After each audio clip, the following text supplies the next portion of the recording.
You can start us off. But again, welcome our superheroes, and then afterwards we'll have our, I guess, some more picture taking, and we'll go from there. Before we begin, though, I'd like to, because it felt good when I walked in this morning.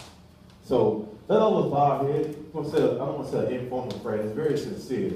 But I just want us to, when I speak, I'll be speaking on behalf of all of us, including myself at the forefront.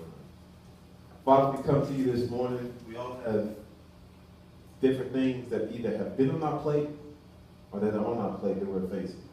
We have questions, we have concerns, we have challenges, we have praise, we have things to give you thanks for, most importantly, our lives.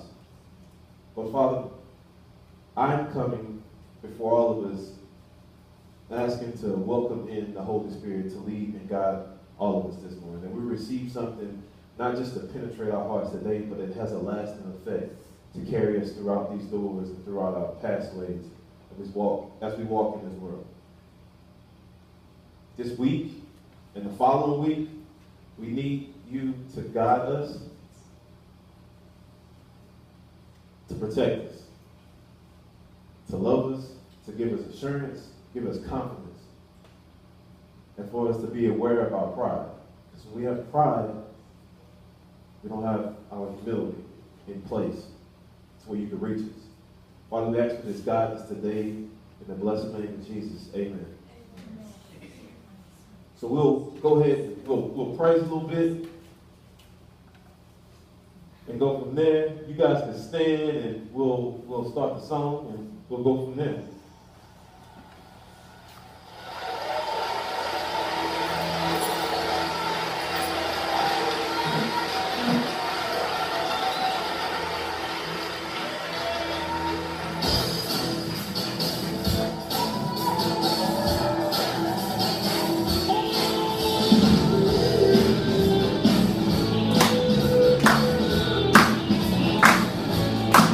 Yeah.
we can either be seated, or the rest of us we'll have our 2 singers come out, we'll sing our other song, and we'll go ahead and start our services this fine morning. Like I said, everybody's looking good. We got the superheroes in the house, right? So, Paul, the dresser, come on. All right. So we just sung the song, My Redeemer Lives. I'm going to sing just another song, God's My Everything. So, again, you all looking good. Thank everybody for showing up. Is that Green Lantern? No? Who is that? Ninja Turtles. Okay, all right. I like it. Okay. So afterwards we'll fellowship and we'll talk about that. Everybody's doing okay this morning again? Clap a little bit. All right. Remember that prayer I said earlier. I hope we didn't forget about it. About welcoming the Holy Spirit. So always we come with different mindsets. We got things that's on our mind, things that we're dealing with. God understands. But I tell you guys, just like I had an old boss that used to tell me, he said, Lance, you see that front door you walk in to come to work? I understand you're human. I understand you have problems. But when you cross that threshold, you leave your problems outside that door. Same thing when you come to church. You come to church, you got issues, you got problems, we understand it. God understands it. But don't wear it on your shoulders. Put it in your hand. Give it to God. Let him take it away. All right? So, what we're going to do, you bear with us with this song. We sung it again last week, but it's all about repetition.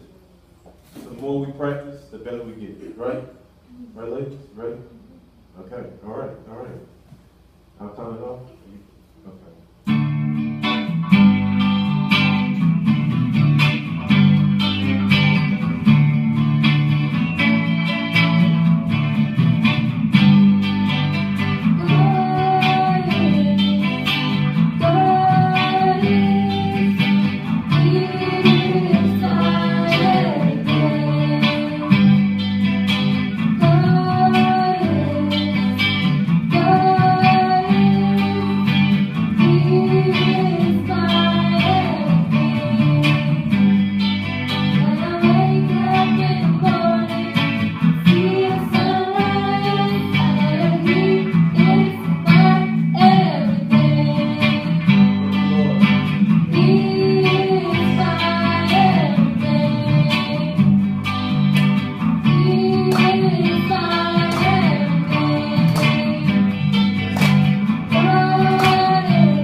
Good job. Thank us for our clappers too as well, keeping us on beat, right? TJ, did I hear you in the back, TJ? I did? Okay, all right. Just making sure. You know, I gotta pick on it just a little bit. Just a little bit. Can everybody see that? I'm gonna have to read it out just in case. But can we read that little? Is it on? No. Right here. Can anyone? We can see. Can we see all? Can we all see that? If not, I can read it out. That's gonna kind of lead us. That's gonna kind of lead us this morning. But give me a sec before let me put it down. That's gonna lead us.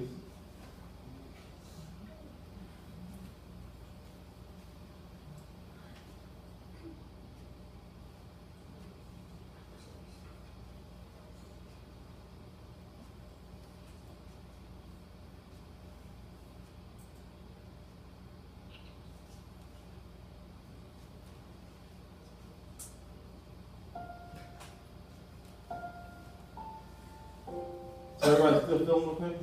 Yeah? Yes. Okay. Thank you in one piece. I'm praising the Lord for that. Nobody hurt you this morning? No? Not last night either? No. Okay, all right. That's a great thing. We praise the Lord for that, right? All right. Was I made a believer? That's the message this morning. Was I made a believer? That's a good question, right? We're going to touch on that. Was I made a believer? Now, this picture that's up here, I like to thank one of our church members. They sent it in. Now, it wasn't a request, but I'm going to just go through this little story and show you how the Lord works. So I was crying out, and I think I told Sharon that. She's like, what are you doing today? Well, I'm going to cry a little bit. Pray, cry, do whatever. She's like, well, you got to do that sometimes. So, as I was crying out to the Lord, asking questions, kind of like I tell us each week, hey, talk to him, cry out, be sincere. Don't wait till just the morning when you wake up, and don't wait till you lay down and go to sleep to talk to him. That's not a relationship. That's checking off a box. He don't want us to check off the box. So, I was crying, then get this message and say, hey, look, I got this, and I'm sharing it with you. Now, the message was kind of already put together, but then when I got this, it was confirmation because I was questioning a lot of things. But it says, how is being a Christian like being a pumpkin? God picks you from the patch, brings you in, and washes all the dirt away. Cuts off the top. So like the top of the pumpkin, cuts it out, scoops out all the yucky stuff. He removes the seeds of doubt, hate, greed, anger, frustration, hatred, envy, strife. I'm just adding all this stuff in there. Like a gumbo. All that yucky stuff. And then he carves you a new smiley face and puts his light inside of you to shine for all the world to see. That's what's about being a Christian. Not so much checking out the box, going to church. It's removing, allowing him to pick us up first. Just think of a patch. Now we're going to have pictures because there's a huge pumpkin patch. Got superheroes in the house, but I want us to think about just what that means. We're going to touch on the story about the Gideon and his 300 men. Now some of you have probably seen the movie called 300 with these warriors. Maybe anybody seen it? Yes, you know? Yes. Okay, well that's kind of what this stemmed from, but they had to sell it. Totally different. But we're going to touch on that. But before we touch on it, we're going to read from Hebrews. Now, the 11th chapter of Hebrews, if anyone is ever bored, you want to have some time to read the Bible, you don't know what to read, you want to know about faith, read the entire chapter, 11th chapter of Hebrews. Everything ties into faith. About all the people in the Bible that struggled, that wasn't unsure, that was sure and still walked, but they still had no certainty, they were just walking by faith. Things happen. I'm going to read on that a little bit. I'm going to ask some questions. So again, this message this morning, we want to touch on a few things. But we should have a hunger to be pleasing God all the time. Or at least looking to please him all the time. It's like, man, that's a lot. Okay, well, not all the time. Enjoy that by times. Okay, Lane, just a little better. I can kind of handle it. I can deal with it. The spirit of pride can counter our awareness of the Holy Spirit. So pride. Not sure if we know, the Holy Spirit is not prideful. Jesus wasn't prideful. Jesus had a lot of humility. Jesus was humble. That's why he went to his Father and he prayed all the time. He cried out. This is the Son of God. He had all this humility. Why? Because it's the sweet spot. It's not pride. I was talking to one of our members last week, a few weeks ago. I'm like, I'd rather see myself as well as others not carrying themselves around like they got this chip. It's not about this chip on your shoulder. It's not about carrying yourself around like you hard. It doesn't get us anywhere. We up and down, up and down, up and down, up and down. Jesus didn't want to be up and down. He didn't want us to be up and down. That's why he sent the Comforter to us. Pride. It erodes away our faith. I struggled so hard. 2 years struggling with faith for one thing. Now God was speaking to me, I struggled 2 years. I'm not talking about just different aspects of faith. It was one thing he told me to do. And it took me 2 years to actually have enough faith and courage to do it. Why? Because my pride. My pride was eroding away my faith. Day after day after day. Month after month after month. It got to the point where I got all the way down and I couldn't go no more. I got tired of fighting myself. So I moved on. These are the questions. Has my faith in Christ even started? When did my faith start? Why do I feel I need more faith? Because I seem I have less. Now, that's going to be key to this message this morning. Why do I feel I need more faith? Because it seems I have less. Now, Gideon had a gang of men, but they went all the way down to 300. Took 300 men, and he made it happen. He didn't start off with 300. Kind of like our lives. We don't really start off with humility. I mean, we do when we're babies. But even then, you get a little older, you don't have it. You guys saw it. My son this morning, he didn't want to take a picture. He's only 4 years old. There was no humility. He was sitting up there, he was upset, mad, angry. Oh, you picking on a little kid. No, it's the truth. He had no humility at that time. Now, I was going to kind of help him out. I told Joe, I said, well, I can go ahead and help him hit that restart button or hit that reset button. But his mom stepped in. So, okay, he's good. But that's how it is. We don't always have it. How can I believe in little things?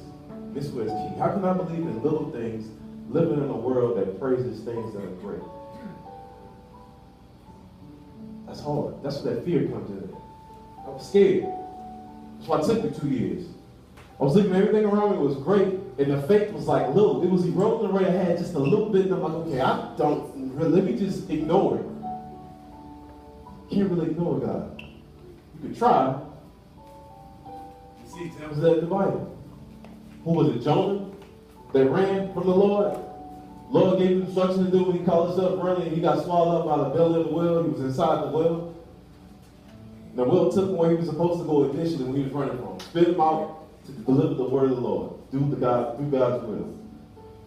Now I'm going to read just a few chapters in Hebrew 11. I'm going to read 16, 6, and I believe 32 through 34. Just to kind of bridge us over into the book of 7th chapter of Judges, which we'll talk about Gideon. But you guys see the pumpkins at the bottom, right? See that picture? Yeah? Okay. Anyone read 6? And without faith, it is impossible to please him. For whoever would draw near to God must believe that he exists and that he rewards those who seek him. All right, 16. Anyone? But I believe they desire a better country. That is a heavenly. Therefore, God is not ashamed to be called their God, but he has put faith in his mercy. Now, those two verses, particularly 16, we're gonna touch on. Now, remember the first picture talked about how God carves us out, how being what being a Christian is. He picks you out of a patch. They desire a better country. Didn't say everybody desired a better country. They desire. And without faith, it is impossible to please him. For whoever would draw near to God must believe that he exists and he rewards those who exist. We're all a patch together. We're all a pumpkin patch. We're going to use this analogy. Right? But do all of us believe? Do all of us want to believe? Do all of us desire a better country, a better place in our minds, in our hearts, in our souls? That's the question each individual person has to answer. And you got to be serious about it. And he grabs us. Now what's so beautiful about that, he didn't grab us to say he was perfect. We still got yucky stuff inside of us. But we got grabbed. We got pulled out. It's a transition. It's a process. I just want to be pulled out of the patch. I'm not even concerned yet about getting cleaned out. I just want to be pulled out. Because if God can just grab us out of the patch and we still got all this sin, all this corruption, all this hatred, he's still holding us. Think about it. We still in his hand. We got to be quote unquote Christians. I want to be in the process of being a Christian. That's the sweet spot. Because I know he has me. This is what he's saying. God will reward them who seek him. Not who, he didn't say anything about being perfect. Paul didn't say, hey, you got to be perfect and then God's going to reward you. No. Therefore, God is not ashamed. He's not ashamed of our sins. We're ashamed. That's where the pride comes in there. He's not ashamed. He wants us to know him. For he has prepared for them a city. I know we're going to talk about that. We're talking about now. City of peace, city of hope, city of happiness. A city where we can walk in faith all the time and know that he's holding us. Now we're going to get to Gideon. And this is what they were talking about. I'm just pulling Gideon out because, again, the 11th chapter of Hebrew talks about a lot of different prophets. It talks about ladies who couldn't have kids. It was much, much, much older, who didn't necessarily believe. The Lord healed their bodies and their head. Talks about Jeremiah when he had to get help, and he got help from a prostitute. And what his prostitute was living at, that entire city got wiped out and killed. But the Lord saved that prostitute because she decided to listen to him. That's why as kids, critical to always talk and speak to the Lord. It's not because you're perfect you got to talk to the Lord. It's because we're not perfect we talk to the Lord. We want to get picked up all the time. 32, I can read it and what more shall I say? This is what Paul is saying. He's basically just, I want to say he's selling it, but he's saying, hey, look, I gave you all these examples. What else do I need to tell you? But I'm going to keep going anyway. So what can I say? For the time would fail me. In other words, I don't have enough time to tell you about the goodness and about people who walk by faith, all of their stories. For time would fail me to tell of Gideon, Barak, not the president, guys. Stick with me, not the president. This is Barak, another prophet. Samson, Jephthah, of David and Samuel, and the prophets, who through faith conquered kingdoms, enforced justice, obtained promises, stopped the mouths of lions, quenched the power of fire, escaped the edge of the sword, were made strong out of weakness. That's us. Made strong out of weakness. Became mighty in war, put foreign armies to flight. In other words, they soared. Nobody knew about it. 300 men, nobody knew about it. That's a joke. How you going to take 300 and conquer hundreds of thousands? That's how God works. That's how it works. Look at it. What does that say? Can anyone tell me what that says? Not Judges, but underneath. That picture. What is it? Less is more. Say a little bit more, a little bit more passion. Less is more. A little bit more. Less is more. Boom. Less is more. What does that mean? Gideon's 300. Less is more. Lance, what you talking about? I don't see you have a whole lot less. It's mental. It's mental.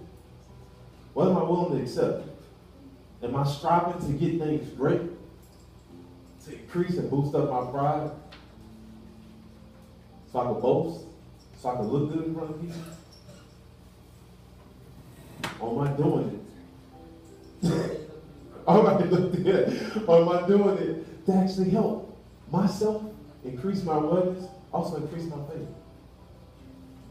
I'm going to read on it. Might not be too long today. This is something we just think about. Then Zerubbabel, this is Gideon. As we talk about Gideon, he's the leader, the prophet, and they get ready to go into, they need to have a battle. They stand up, they're part of the Israelites. The Israelites is God's people. So then Jeroboam, this is Gideon, and all the people who were with him got up early and camped beside the spring of Harod. And the camp of Midian was north of them by the hill of Moreh in the valley. All right, so I'm going to read 2 for me. I'm going to load this AC. Then the Lord said to Gideon, there are too many people looking for me to hand over Midian to them. Otherwise, Israel will boast about themselves against me, saying, my own power and rescue me. Look at that. So the Lord spoke to Gideon, and he said, hey, look, Gideon, there's too many people. Got all these people.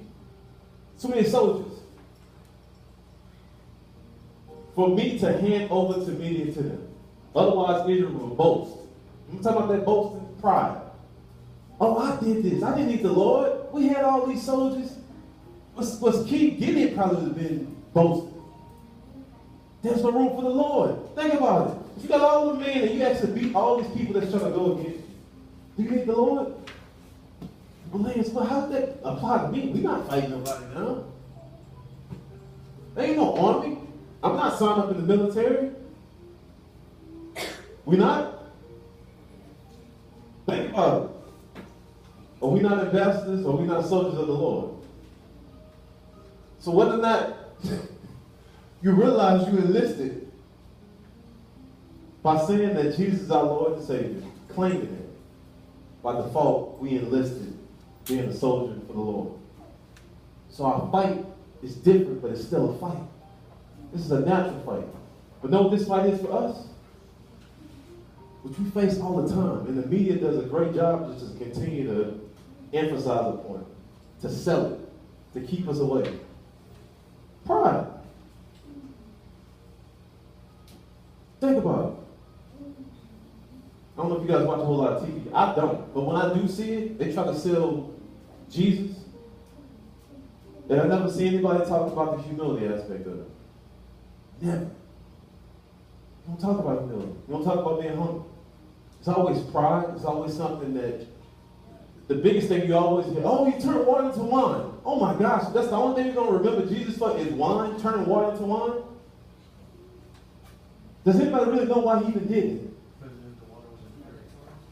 Say it again. Amen. The water was impure. The water was impure. Everybody think, oh, Jesus wanted everybody to get drunk. No. That's how the world teaches it. It had nothing to do with it. The water was impure. It was going to kill the people eventually. That's why he did it. Because the process of turning water into wine, you have to purify it, correct? That's why. Understanding. We can't get tired of things if we're not humble, if we're not seeking. 3. Anyone can read 3, or I can read it. So now proclaim in the hearing of the people, whoever is afraid and trembling, let him turn back and leave Mount Gilead. Yep. So 22,000 men returned home, but then thousands remained. 22,000 men. That's how many Gideon had. 22,000 men. He said, who are afraid? Now, looking at us from an aspect of pride, what pride do we have? Now, God is speaking, Lance, this is what I need you to do. It took me 2 years to do it. So what had to happen? Lance, you got too many men. You got too many elements of pride attached to you. I had them laugh yesterday when my wife told about when I used to play drums for church. TJ was like, Melissa said that? I was like, yeah, don't you guys let Melissa fool you? Melissa's not an angel. Now it might be, not gonna you guys know, it might be someone asleep tonight. Just teasing. We know, she told the truth. You got all this pride, you cocky, you think you know this, you think you know that. You're going to be left alone eventually. And sure enough, eventually I was left alone. I had to grab a mirror at that point and look at all that pride. So a little bit started to go away. So the 22,000 then dwindled down to what? 10,000 remain. Wow, that's progress, Lord. I'm doing good. How many times you said, man, I'm doing good. I got paid, my bills paid, I got something. So I got progress. The Lord is with me. Then boom, something else happened. You're like, well, God, what happened? What's going on? I thought the Lord was with me. Maybe you got to wash them clothes a little bit more, right? Maybe some more of that yucky stuff got to come out of that pumpkin. What did he say about 4? You don't want to read 4. It's pretty long. But I will say this. I'm not reading from the King James Version because it can be a bit confusing. I read it from it, but I'm using the Amplified Version. That's why you see the A-M-P, amp. So it's not, doesn't mean music or anything. It means Amplified Version of the Bible, right? It's a little bit more easy on the eyes and the mind. So 4 anyway. Then the Lord said to Gideon, do you guys want me to read it? Then the Lord said to Gideon, there are still too many people. Bring them down to the water, and I will test them for you there. Therefore, it shall be that he of whom I say to you, this one shall go with you, he shall go with you. But everyone of whom I say to you, this one shall not go with you, he shall not go with you. Go ahead. He was just making sure. He's basically reiterating. Hey, I'm going to tell you, this one goes, this one does not go. Yes, Gideon, this one does not go, this one goes. No, it's kind of confusing. It's like, hey, I'm going to let you know which one. So let's got to think, 22,000 men, or 10,000, or this one goes, this one does not go. Now, how would you know that? Now, here's the other thing. Keep in mind, we want to think on ourselves in terms of modern day time. Say pride. In some points in our life, we have to realize pride is a good thing. It can be a good thing. Because you need confidence. Where does confidence come from? Awareness. You have to go through something. It's just a dwindled down version of pride. But you need confidence in order to be successful in school, work, getting along with people, letting some of that anger slide away, forgiving people. You got to have confidence. You need it. You got to have confidence and trust in the Lord. So he brought the people down to the water. And the Lord said to Gideon, you shall separate everyone who laps the water with his tongue as dogs lap, as well as everyone who kneels down to drink. Something very simple like that. That's how the Lord works. Something as simple as drinking water. The Lord knows who is and who isn't. Who I should pull from that pumpkin patch and who the rest I should just sit there and just stay. Because you're not worthy. Not for the job that I have, not for the blessings that I have, not for the stories that I have prepared for you, not for the city. This is what he's saying. I don't understand. I don't get it. Well, I got a little illustration to kind of show us. Remember pride. Remember instructions. Being obedient. Now Gideon gave this, but just as Gideon gave this, was given by the Lord was speaking to the man too. How many of us work all day, whether it was school, whether it was mental, whether you was cleaning the yard, whatever, and then all of a sudden at the end you got something else you got to do. You're tired. Like, man, what? I'm drained. There's something else I got to do. I just want to lay down. Give me 5 minutes. Well, this man was doing the same thing. He was working. But look at the difference. Look at the illustration. This is what the Lord was saying. How many can actually be consistent with me to keep up, to fight? And listen, not fighting here and here, but fighting here and here. How many? Look at them. So the ones that's laughing about, I'm tired. I'm just going to stick my face in the water. I don't even feel like I can't get on my knees and take the water in my hand and do this because I'm that tired. I don't have the strength.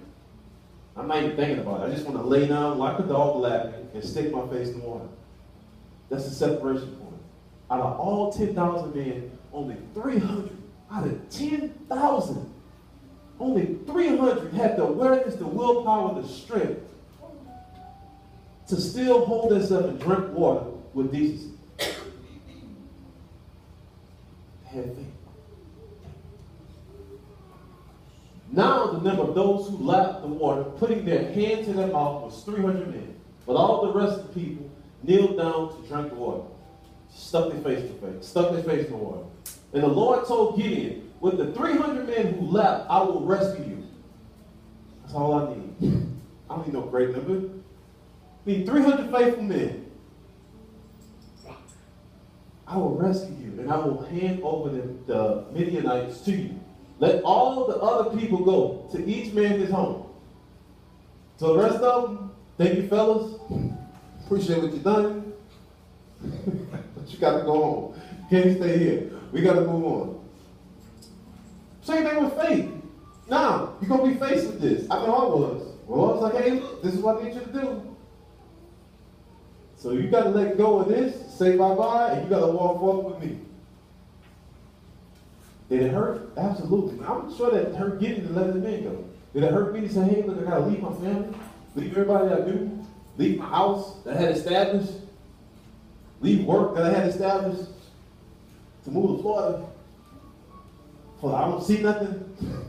I see all of this. I'm happy where I'm at. What you talking about leave? But he did it. Watch what this does. 8, anyone? So the 300 men took people's provisions for the journey and their trumpets made of ram's horns in their hands, and Gideon sent away all the other men of Israel, each to his tent, but kept the 300 men. And the camp of Gideon was below him in the valley. Correct. So small. Now what's key to that? Obedience. They were obedient, so that's how they was able to tie to their faith. They were obedient with just drinking water. So now the Lord knows, okay, they're going to do that without me even giving them natural instructions from my prophet Gideon, and they just listen to it here. Oh, these going to be some bad boys. They about to make a difference in the world. They about to win. Just what he told them, I need you to do this, I need you to do that. None. Now on that same night the Lord said to Gideon, arise and go down against their camp, for I have given it into your hands. Now this is us, but we have different steps. When I say, oh, we get past the point, we all excited, like, oh, the Lord with us. But then we get back, it feels like we made we regressed, we don't have anything, we lost this, we didn't lose anything. We got to keep fighting. There's other steps that need to take place in order for victory. The battle will be won. The entire battle. Look at it.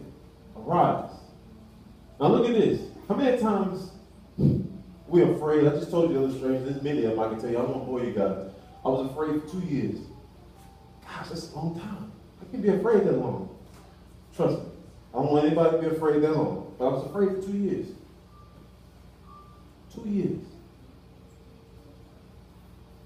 Look what he told Gideon. But if you are afraid to go down by yourself, he already knew. Gideon didn't come out and say, Lord, I'm afraid.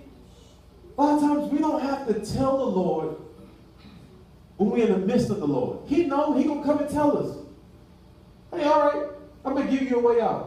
But if you are afraid to go down by yourself, because you see all of this huge camp, so his natural eyes, he heard the Lord say, like, wait a minute, I had 22,000 men. Then you took it down to 10,000 men. Now I just have 300? Man, you're taking everything away from me, Lord. How many of us feel at times if not present, man, the Lord took everything away from me. I don't have this. I don't have the things that I would like to have. What's really going on? Is he trying to hurt me? No. Gio shakes his head like, no, I'm loving it. I'm loving it. Gio's like, no. Let me say, if you're afraid, go with prayer. Your servant down to the camp. This is why I always encourage us. Make sure we have the right friends. With the right mindset. The right spiritual mindset. We don't want a whole bunch of darkness around us. Because at some point, we may be gloomy. We may be dark. Kind of like Batman. Seeing all this Batman, swords, Hesperus, what I'm talking about. That's how he was. Go appear down your servant. Now, a lot of times we need it for 2 reasons. We need it for strength, encouragement. Well, a lot of times God does that too because we need a witness. To tell a story to somebody else. If you look at 11 chapters of Hebrew, somebody wrote that story down, but somebody else had to see it.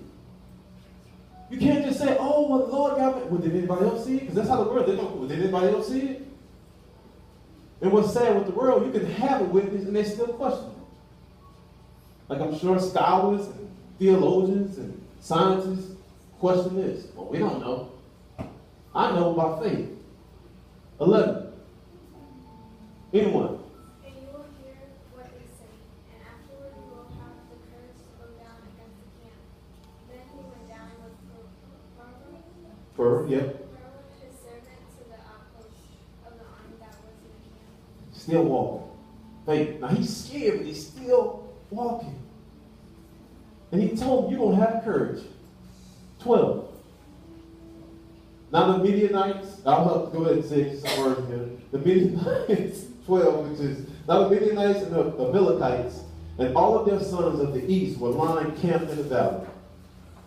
And countless as locusts. In other words, they were full. And their camels were without number. They couldn't count them, that's how many they were down there. As numerous as the sand on the seashore. Now that's when your eyes you get scared. You're scared. You got 300, and the Lord just took everything away from him. I'm supposed to face that? What? That don't make sense. We're wrapping up. A few more verses. 14. When Gideon arrived, there was a man telling a dream to his friend. And he said, listen carefully, I had a dream. There was a loaf of barley bread tumbling into the camp of Midian. And it came to the tent and struck it so that it fell. And turned it upside down so that the tent lay flat. Now, I'm no rocket science, but bread. Let's just say a roll of bread. How can a roll of bread, what you say earlier, you remember I told you to repeat like 8 times? Say it loudly. Boom, you remember. Less is more. A loaf of bread rolling down is going to knock down the tent. I'm going to say it again. A roll of bread. Matter of fact, let's just say a loaf of bread. We're going to take a loaf of bread, we're going to roll it down, and a loaf of bread that's light in number, in weight, in mass is going to knock down a tent and lay it flat.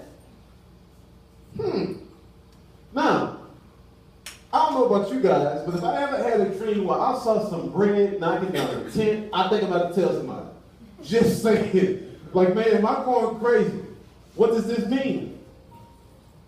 Watch the interpretation though. Look how the Lord works. That's how the Lord uses enemies and different things like that. Look what the God tells him. Now this is why he told Gideon to go down to the camp. Gideon didn't know why.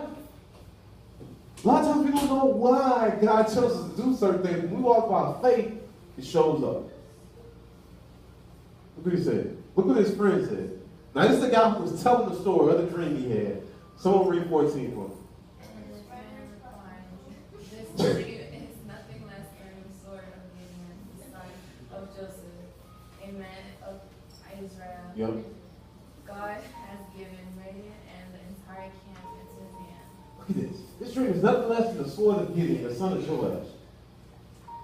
He knew it. From a loaf of bread.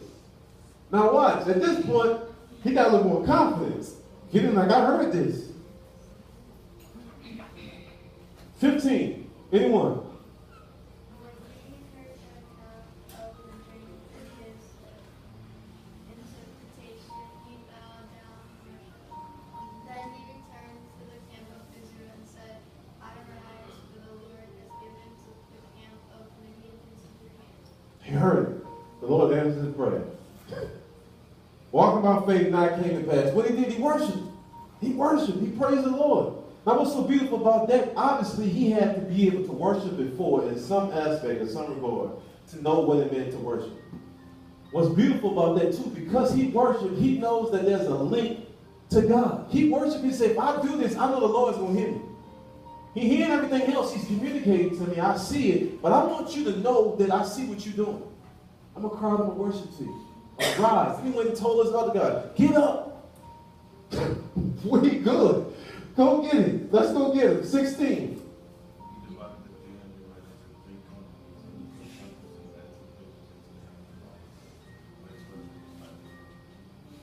We'll get a little crazy. Wait a minute. Look at this. We're talking about torches and trumpets. Now, how are you supposed to meet people with trumpets and torches? That's how it happens. That's how the Lord works. And it's pretty much the last verse, because it goes a little bit deeper than that. But bottom line, what he ended up doing at this, he told them to go down with the trumpets, with the torches, 300 men into his entire camp.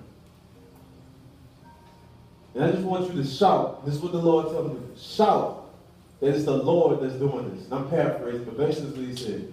And we're doing this for the Lord, and we're doing this for Gideon. They shouted it out.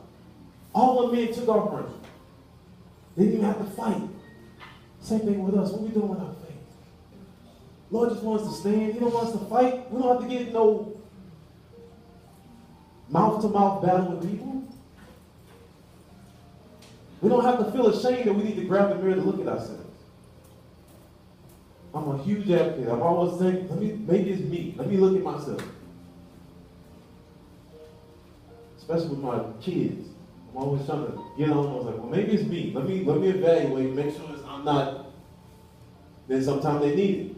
But it's awareness. It's practice. But we got to put out there what we want. Put it out there.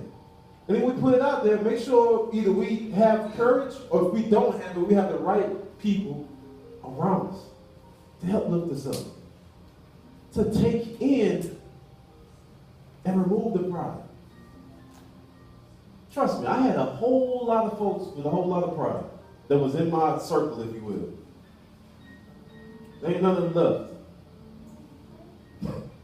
None of them. The funny thing is, I didn't have to tell them by it. They told me by it. So you walk by faith, you don't have to do the separation. The Lord does the separation. What did he tell Gideon? You scared. If you scared, Gideon, I don't know. I create everything, but I could be wrong. So if you are scared, Gideon, why don't you go ahead and get your servant to go down there with you? If you are scared, lambs, this is what I need you to do. If you might be scared, we have to challenge ourselves. We have to be willing to surrender ourselves to the Lord. Now that's basically today's service. I would like for us to close out with a song, I Surrender. And whatever you feel, whatever we feel, know you got one person in agreement with you, naturally speaking. The Lord will always be in agreement. But I challenge each one of us just to remove one. Maybe we got 22,000 things, and we need to get down to 300. It starts with one thing. It starts with one element of pride. It starts with one thing that we want to give to God. Don't try to give everything to Him. We cannot go down from 22,000 to 300. You're not going to keep up. You're not going to keep up. It's like trying to go on this crazy diet. You're not going to keep it up. Let's not focus on trying to lose 20 pounds. Let's focus on one. And remember what it took to lose that one. And be thankful for the one. That's all the Lord wants. So we can be held by Him all the time. That's it. Be held by Him all the time. Even if we're upset and mad at Him, He's still going to hold us up. He can forgive us. I ask all of us in our challenges, if you got anything in your heart towards anybody, forgive them. Trust me. Forgive them. It's not worth it. I don't care what they've done to you. You standing right here, you sitting here, you alive. Your heart breathing. You ain't croaked over, forgive them. It's not worth it. You never know who you may need. You never know if they may need to be used by somebody else to interpret a blessing for you. Who's to say that man who interpreted that dream for the other guy was an old friend of Gideon? We don't know. That's how the Lord works. Less is more. Focus on that. We have to focus on that. Challenge each other. Other thing too, I opened up with prayer this morning, and I close out with the same thing. And I'm not a guy to bring in politics, but for whatever reason, I was driving to church this morning, and the Lord told me to say this. As we go down and come down to this election thing, and I'm meaning this with all my heart because this is what He said. Be cognizant of your awareness. Don't get into no fight with people. Whatever happens, whatever side, whatever the end result is, understand you cannot change man. You cannot change the world. We have to focus and we have to lift up higher with Christ. That's how you win. That's how we win. You can't let the media throw stuff out there and sway you to make something that's going on. It's a distraction. Satan's time is coming up. He knows it. That's why he's coming out of the woodworks. We can't use that as an excuse to let them get us outside of our element. So I pray why He told me that for protection. Because stuff is going to be crazy. I'm just telling you. I'm not talking about we got to be worried about unsafe and all. I'm just talking about from the point to where somebody's going to come up and try to antagonize you. Something as simple as that. Not talking about the world coming to an end and all that foolishness. People have been saying it for a long time. I'm talking about something simple as somebody getting underneath your skin and you getting outside your element, and now that's what they want. They want to get in your head. Christ, they want to get in the head of Christ's soldiers, God's soldiers. Because once we release ourselves to them, we dropped. God let us go. The pride's in the way. He can't hold us up with pride. He can hold us with humility. That's what I have for us this morning. Let us stand. We'll give the Lord a praise. We're going to close out with this song. And I hope all of us was able to receive something this morning. Like I said, to guide us through not just today, but to guide us throughout this week.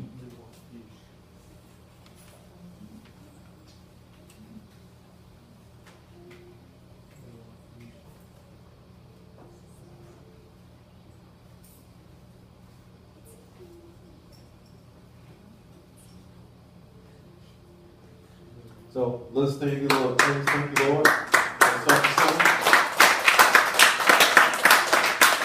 you, Heavenly Father.